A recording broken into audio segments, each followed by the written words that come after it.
نحمده ونصلي على رسوله الكريم اما بعد فاعوذ بالله من الشيطان الرجيم بسم الله الرحمن الرحيم وعن ابن مسعود رضي الله تعالى عنه قال من كان مستنا فليستن بمن قد مات الى آخره۔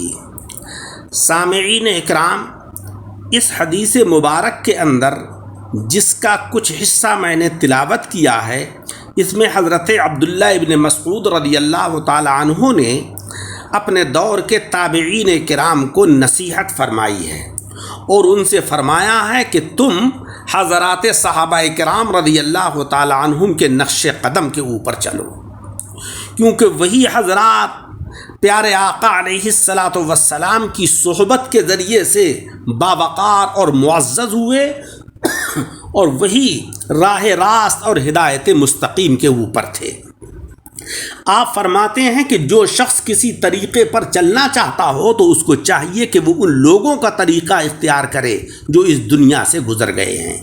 کیونکہ زندہ شخص دین میں فطروں سے محفوظ اور معمون نہیں ہوتا ہے،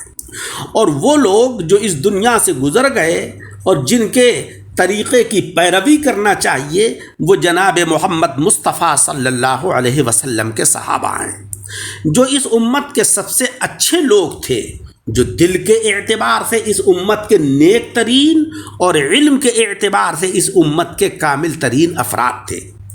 اور اس امت میں سب سے کم تکلف اختیار کرنے والے ہیں۔ ان حضرات کو اللہ رب العزت نے اپنے نبی کی رفاقت اور صحبت کے لیے اور اپنے دین کی اقامت کے لیے منتخب کیا تھا، پس تم لوگ ان حضرات کی عظمت و فضیلت کو پہچانو، ان کے نقش قدم کی پیروی کرو، اور تم سے جہاں تک ہو سکے ان کے اخلاق و عادات اور ان کی سیرت و خصلت کو اختیار کرو۔ کیوں؟ اس لیے کہ حقیقت میں وہی لوگ راہ راست اور ہدایت مستقیم پر تھے۔ حضرت عبداللہ ابن مسعود یہ بات اپنے زمانے کے تابعین کو نصیحت کرتے ہوئے فرما رہے ہیں، لہذا جو اس دنیا سے گزر گئے ہیں ان الفاظ سے اشارہ حضرات صحابہ رضی اللہ تعالی عنہ کی طرف کو تھا کہ جو اس وقت تک اللہ تبارک و تعالی کی بارگاہ میں پہنچ چکے تھے، اور زندہ شخص کے ذریعے انہوں نے ان لوگوں کی طرف اشارہ کیا جو ان کے زمانے میں موجود صحابہ کے علاوہ دوسرے لوگ یعنی تابعین تھے۔ اس حدیث مبارک میں ابرہ قلوباً یہ الفاظ آپ نے فرمائے جو دل کے اعتبار سے سب سے افضل ہیں، یعنی وہ صحابہ دل کے سچے اور عقیدے کے پختہ لوگ تھے، ان کے دلوں کے اندر خلوص اور ایمان کامل کا نور بھرا ہوا تھا، جیسا کہ اللہ رب العزت نے ان کے بارے میں فرمایا اولئک الذین امتحن اللہ قلوبہم للتقوی، یہ صحابہ وہ ہیں کہ جن کے دل اللہ نے تقوی کے لیے متعین فرما لیے ہیں کہ ان کا امتحان لیا جائے، یعنی ان کو طرح طرح کی آزمائشوں میں مبتلا کیا اور سخت سے سخت مصیبتیں ان پر ڈالی تاکہ ان کو اچھی طرح پرکھ لیا جائے اور دیکھ لیا جائے کہ جس عظیم مشن کے لیے ان کو منتخب کیا جا رہا ہے اور رسول اعظم صلی اللہ علیہ وسلم کی رفاقت جیسے جس عظیم منصب کے لیے ان کو تیار کیا جا رہا ہے، اس کی راہ میں پیش آنے والے مصائب و آلام کو ان کے دل و دماغ برداشت کر سکتے ہیں یا نہیں، اور بڑی سے بڑی مصیبت پر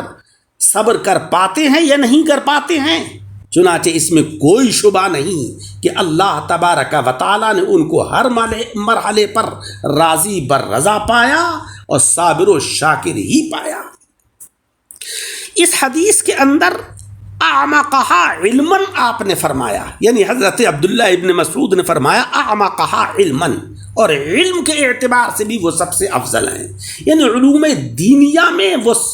صحابہ بلند ترین اور کامل ترین مقام رکھتے ہیں۔ تفسیر، علم و فن ہو یا حدیث کا ہو، فقہ کا ہو یا تجوید و قرات کا ہو، فرائض و وراثت کا علم ہو یا تصوف و احسان کا ہو، ہر فن میں اللہ رب العزت نے ان کو یکتا اور بے مثال بنایا۔ وہ پوری مہارت ان علوم کے اندر رکھتے تھے اور اللہ تعالیٰ نے جس فہم اور جس فکر کے ساتھ ان کو نوازا تھا وہ امت کے دوسرے لوگوں کو میسر آنا مشکل ہے۔ اس حدیث کے اندر آپ نے فرمایا وَأَقَلَّهَا تَكَلُّفًا، سب سے کم تکلف اختیار کرنے والے تھے۔ آج ہم تو تکلف کے ہی اندر مبتلا ہیں، ہمارے مکان پرتکلف، ہمارا لباس پرتکلف، ہماری سواری کی گاڑی پرتکلف، مگر حضرات صحابہ رضی اللہ تعالی عنہم کی زندگیاں تکلف سے مبرہ اور پاک تھیں، یعنی وہ عملی زندگی میں سادگی، بے تکلفی اور حقیقت پسندی کا مکمل پیکر تھے۔ اپنے رہن سہن، اپنے چال ڈھال میں تکلف اور تصنع سے بالکل خالی تھے۔ ان کے سادہ طرز معیشت کا یہ حال تھا کہ جس کو جوتی میسر ہوتی وہ جوتی پہنتا، اور جس کو جوتی میسر نہ ہوتی وہ ننگے پاؤں چلنے پھرنے میں ذرا بھی عار محسوس نہیں کرتا تھا۔ زمین پر نماز پڑھنے یا لیٹنے یا بیٹھنے میں انہیں کوئی ناگواری نہیں ہوتی تھی۔ جس کو لکڑی یا مٹی کا جیسا بھی برتن نصیب ہوتا اسی میں وہ کھانا پینا کر لیا کرتے تھے۔ دوسرے کا جھوٹا کھانے اور پینے میں کسی کو کوئی تأمل نہیں ہوتا تھا۔ پیٹ بھرنے کے لیے جو بھی حلال اور پاکیزہ رزق نصیب ہوتا تھا ہر شخص صبر و شکر کے ساتھ اس کو کھا لیا کرتا تھا۔ کسی بھی حلال اور ذائقہ دار چیز سے کسی کو پرہیز نہیں تھا، خواہ وہ اعلیٰ درجے کی ہو یا ادنا درجے کی ہو، روکھی سوکھی روٹی ہو یا خشک کھجور ہو، یا گوشت ہو، دودھ ہو، مکھن ہو، گھی ہو، فروٹ ہو، جو بھی کچھ اللہ کی نعمت سامنے آتی اسی کو بردا و رغبت تناول فرما لیا کرتے تھے۔ یہی حال ان کی علمی زندگی کا بھی تھا۔ بلا ضرورت اپنے علم کا اظہار نہیں کرتے تھے، اپنے کو عالم و فاضل ظاہر کرنے کے لیے بلا وجہ بحث و مباحثہ نہیں کرتے تھے۔ جو بات بیان کرنا اور جو مسئلہ ظاہر کرنا ضروری ہوتا بس اسی حد تک زبان اور الفاظ استعمال کرتے تھے۔ جس مسئلے کو وہ نہیں جانتے اس سے اپنی لا علمی کا برملا اظہار کر دیا کرتے تھے۔ یہ نہیں تھا کہ خام خواہ سخن سازی کے ذریعے تقریر جھاڑتے ہوں اور لوگوں پر اپنا علمی رعب قائم کرنے کے لیے بناوٹی خطابت کے جوہر دکھاتے ہوں۔ فتویٰ دینے میں اس قدر احتیاط برتتے تھے حضرات صحابہ کہ اپنے میں سے جس کو زیادہ علم والا سمجھتے تھے اس کا حوالہ دے کر کہتے تھے کہ فلاں صاحب سے فتویٰ حاصل کرنا چاہیے۔ ہر صحابی اس بات کی کوشش کرتا تھا کہ اپنے سے زیادہ علم رکھنے والے کی خدمت میں حاضری دے اور اس سے خوب استفادہ کرے، خواہ وہ کسی اعتبار سے کتنا ہی چھوٹا کیوں نہ ہو۔ کلام اللہ کی تلاوت اور اس کی قرأت کے معاملے میں بھی ان کا یہی حال تھا۔ آج ہمارا حال تو یہ ہے کہ ہم قرآن عظیم کی تفہیم اور قرآن عظیم کا سمجھنا تو دور کی بات، اس کی تلاوت سے بھی ہم غافل رہتے ہیں۔